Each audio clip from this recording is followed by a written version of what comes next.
എന്തല്ല അങ്ങനെ ആ ഒരു തൊല്ലയും പോയി. എന്തൊരു ബഹളമായിരുന്നു, തലവെട്ടിക്കളയും കുടലെടുത്തുകളയും. ഇപ്പതേ കണ്ടില്ലേ, മതയാനെ ബലങ്ങ് വെച്ച് കൊണ്ടുപോണ പോലെ കൊണ്ടുപോകണം നമ്മടെ അളിയനെ.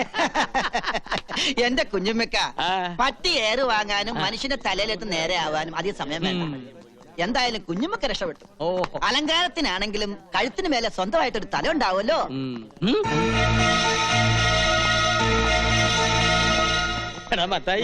ഫോറസ്റ്റ് ഗാർഡിനെയാണ് കുത്തിയത്. യബൻ കുറച്ചു കാലം ഗോതമ്പുണ്ട മിഴുങ്ങേണ്ടി വരും.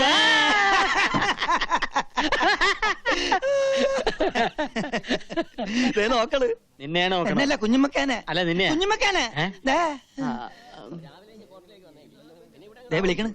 നിന്നെയാണ് വിളിക്കണത്. അല്ല കുഞ്ഞുമ്മക്കാനെ. ആണോ? എന്തല്ലോ അങ്ങോട്ട് ചെല്ല്, എന്തിനാ പേടിക്കണത്? ധൈര്യമായിട്ടിരിക്കി. കയ്യില് വിലങ്ങ്, കൂടെ പോലീസുകാര്. അളിയന്റെ മുമ്പിൽ നെഞ്ചു വിരിച്ച് നിൽക്കാൻ ഇതുപോലെ ഒരു അവസരം ഇനി കിട്ടിയെന്ന് വരില്ല. ധൈര്യമായിട്ട് ചെല്ല്, കൂടെ ഞാനുണ്ടെന്നേ. ഞാനുണ്ടെന്ന് പറഞ്ഞില്ലേ, ചെല്ല്.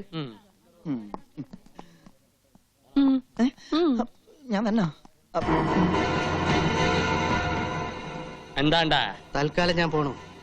തിരിച്ചു വരുമ്പോ ഞാനും ഓളുമായിട്ടുള്ള നിക്കാഹ് നടക്കണം. അതിനുള്ളിൽ അവനെ ഇവിടുന്ന് അടിച്ചോടിച്ചില്ലെങ്കിൽ വയ്യത്തായ എന്റെ ബാപ്പയാണ് സത്യം. തന്റെ കുടല് ഞാൻ എടുക്കും. കുഞ്ഞുമ്മക്ക പേടിക്കണ്ട, ധൈര്യമായിട്ടിരുന്നോ. ജമാലല്ലേ പറഞ്ഞത്, അവൻ ചെയ്തിരിക്കും. ഉമ്മക്ക് അനുഭവമുള്ളതാണ്. പ്രേമോന്ന് പറഞ്ഞാ പെരുമ്പാമ്പ് മാതിരിയാണ്. ചുറ്റി വരിഞ്ഞിട്ട് ഒടുക്കോങ്ങ് വീങ്ങും.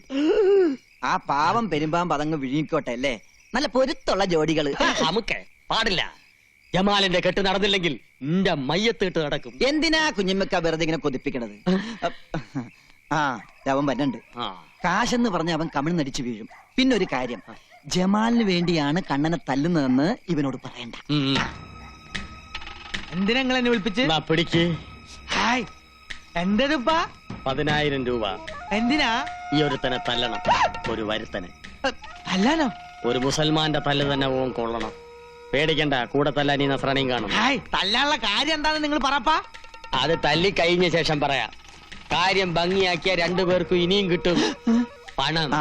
എങ്കിൽ നമ്മൾ അവന്റെ ശരീരത്തിലെ എല്ലാ അവയവങ്ങളും ഒന്നൊന്നായി തല്ലിച്ചതയ്ക്കണം. പക്ഷെങ്കിൽ കണ്ണും കാതും മാത്രം ബാക്കി വെച്ചേക്കണം. അതെന്തിനാ? വിൽക്കാൻ അല്ല, ഓന്റെ മുഖത്ത് നോക്കി എനക്ക് 2 വർത്താനം പറയണം. 24 മണിക്കൂറിനകം കണ്ണും കാതും മാത്രമുള്ള ഒരു പാഴ്സല് ഞങ്ങൾ കുഞ്ഞുമ്മക്കാന്റെ കൺമുമ്പിൽ കൊണ്ടിട്ടിരിക്കും.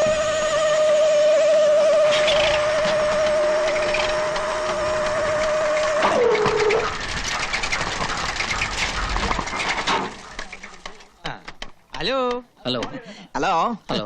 വളച്ചു കെട്ടില്ലാതെ കാര്യം പറയാം. ഞങ്ങൾ തന്നെ തല്ലാമെന്നതാ. തല്ലാനോ? എന്തിന്? എന്തിന് ഏതിനെന്നുള്ള ചോദ്യങ്ങളൊന്നും വേണ്ടാട്ടാ. അതെ, ഞങ്ങൾ അങ്ങോട്ട് 2 ചോദ്യങ്ങൾ ചോദിക്കും. അതിൽ ഏതെങ്കിലും ഒന്നിന് മാത്രം ഉത്തരം തന്നാ മതി. എന്താണാവോ നിങ്ങളുടെ ചോദ്യം? പറയാം. ആനയുടെ മർമ്മം എവിടെ? ആനയുടെ മർമ്മം മസ്തകത്തിൽ. അപ്പൊ തന്റെ മർമ്മം എവിടെ? എന്റെ മർമ്മവും അങ്ങനെയുണ്ട്.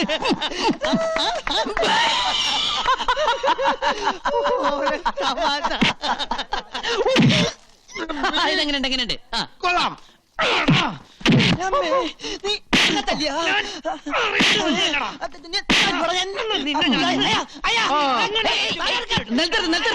ഇതെന്താ കാവടിയാട്ടോ? എന്റെ ബാപ്പ പണ്ടൊരു കാവടിയാട്ടക്കാരനായിരുന്നു. എന്നിട്ടിരിക്കേ. എന്താ നിങ്ങളുടെ പ്രശ്നം? ഞങ്ങൾ 2 പേരും കൂടി ഒരാളെ തല്ലാൻ വിട്ട്, എന്നിട്ട് പരസ്പരം തല്ല ശരിയാണോ? വളരെ മോശമല്ലേ? പൈസ വാങ്ങിയാൽ തീർച്ചയായും തല്ലണ്ട. തല്ലണം.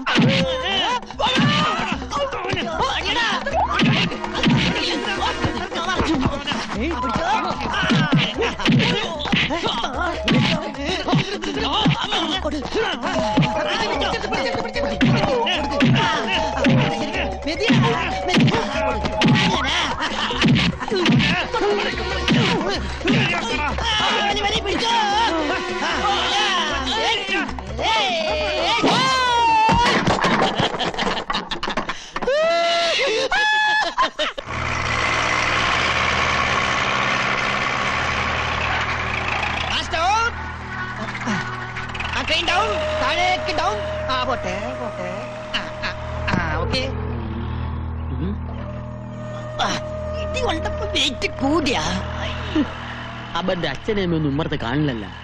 ഈ പരുവത്തിൽ അവരൊന്ന് കാണേണ്ടതായിരുന്നു. എന്താ എന്നെ നിക്കടാ.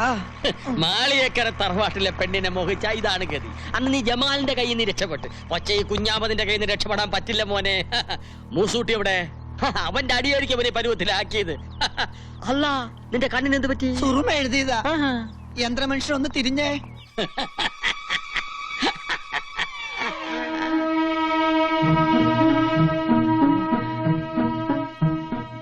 നീയാ?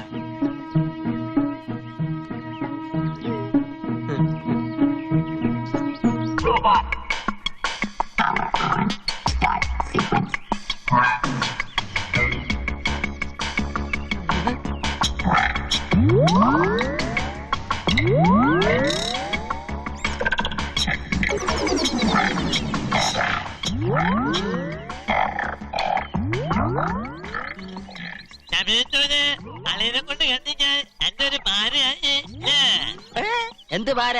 10,000 രൂപ നമ്മുടെ എണ്ണി മേടിക്കുമ്പോ നീ ഓർക്കണമായിരുന്നു. എല്ലടാ സാക്ഷി? അതെ, ഞാൻ ഇനി പലതിനും സാക്ഷിയാകേണ്ടി വരും. എന്റെ എല്ലാ അവയവങ്ങളും അവന് തന്നെ തനിച്ചു. കണ്ണും കാതും മാത്രം ബാക്കി വെച്ചു അല്ലേ? അല്ല, ഈ ഒരു കയ്യും കൂടി മാറ്റി വെച്ചു. ഇതെന്തിനാണ്?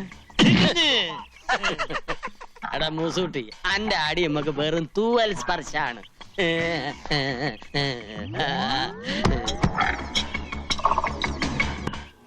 റബ്ബുലാലമനായ തമ്പുരാനെ, ഞാൻ എന്താണ് ഈ കേൾക്കുന്നത്? ഇങ്ങനെയൊക്കെ തോന്നിക്കാൻ എന്റെ മോക്ക് എന്താ പറ്റിയത്? ഒന്നും പറ്റിയതല്ല, അഹമ്മദിയാ ചുട്ടടി അതിന് കൊടുക്കേണ്ടത്. ശാസിച്ചല്ല, സ്നേഹിച്ച ഞാൻ നിന്നെ വളർത്തിയത്. ആ വല്യമ്മാമയെ നീ പരീക്ഷിക്കുകയാണോ? ഈ മാളിയേക്കര കുടുംബത്തില് ഇങ്ങനെ ഒരു നാണക്കേട് എന്റെ ഓർമ്മയിൽ ആരും ഉണ്ടാക്കിയിട്ടില്ല. ഈ വിവരം അറിഞ്ഞപ്പോ മുതല് നിന്റെ വല്യമാമ ഉരുകി ഉരുകി തീരുക. അതറിയോ അനക്ക്? എന്റെ ജമാൽ എന്നത് അറിഞ്ഞ എന്ത് പുകിലായിരിക്കും നടക്കുക? എന്തിനാണ് എപ്പോഴും നമ്മളെ ഓർമ്മിപ്പിക്കണത്? ദേ കണ്ടില്ലേ, എന്റെ ശരീരം പന്നി ഇറങ്ങിയ പാടം പോലെയായി. ഇവന് കിട്ടിയ തല്ല് ഒമ്മക്ക് എന്നൊരു താക്കീതാണ്. അല്ല, ഓൻ നിരപരാധിയാ. സത്യം പറഞ്ഞ ഓൻ ഉള്ളതുകൊണ്ടാ ഞാൻ ഇങ്ങനെയല്ലേ രക്ഷപ്പെട്ടത്. പന്നി. ഓടാൻ അറിയാവുന്നോണ്ട് ഞാൻ രക്ഷപ്പെട്ടു. പിക്കാസും കട്ടപ്പാരിയായിട്ട് ഓന്റെ ജോലിക്കാര് കൊല്ലാൻ ഒങ്ങിയപ്പോ ഓൻ ഒറ്റൊരുത്തൻ തടുത്തോണ്ടാ എന്റെ ജീവനെല്ലാം ബാക്കി കിട്ടിയത്. എന്റെ സ്റ്റെബിലൈസറിന് അടി കിട്ടിയത്. പാപം, കല്യാണം കഴിക്കാത്തൊരു ചെറുപ്പക്കാരനാ. ഇനിയുള്ള ജീവിതം എന്തിനു കൊള്ളും? നിസ്കരിച്ച് തീർക്കല്ലേ? ഇനി വർഗീയത വെച്ച് കളിച്ചാലേ ഓനൊരു പാഠം പഠിക്കും. വാളെടുക്കാൻ വരട്ടെ. 2 കൈ മുട്ടിയാലല്ലേ ഒച്ച ഉണ്ടാവുള്ളൂ. ഇവള് ഒരു കാരണക്കാരിയല്ലേ? എന്താ മോളെ നിന്റെ ഉദ്ദേശം? നീ ആഗ്രഹിച്ചതൊക്കെ ഈ വല്യമ്മാമ നടത്തി തന്നിട്ടില്ലേ? പക്ഷെ ഇപ്പോ ഈ അരുതാത്തതൊക്കെ ആഗ്രഹിച്ച വാങ്ക് വിളി കേൾക്കണ ഈ തറവാട്ടില് ഇനി എല്ലാരും സംകൂതേണ്ടി വരും. അതിന് യോഗം ഉണ്ടാകൂല. ശങ്കൂതന്റെ ചങ്ക് ജമാല് കൊണ്ടുപോകും. നമ്മളൊരു കാര്യം പറയാം. കുടുംബത്തിന് മാനക്കേട് ഉണ്ടാക്കിയ ബിരിയാണിയിൽ വിഷം ഒഴിച്ച് തിന്ന് നമ്മൾ ശത്ത് കളയും. ചുമ്മാ നീ എന്താ ഒന്നും മിണ്ടാത്തത്? കൊച്ചുനാളിൽ എനിക്ക് അരക്കൽ ബിബിയുടെ കഥ പറഞ്ഞു തന്നത് വല്യമ്മയായിരുന്നില്ലേ? കഥയായാലും കാര്യമായാലും വല്യമ്മ പറഞ്ഞത് മാത്രം കേട്ട് വളർന്നോളാം ഞാൻ. വല്യമ്മ പറയുന്നതേ അനുസരിച്ചിട്ടുള്ളൂ.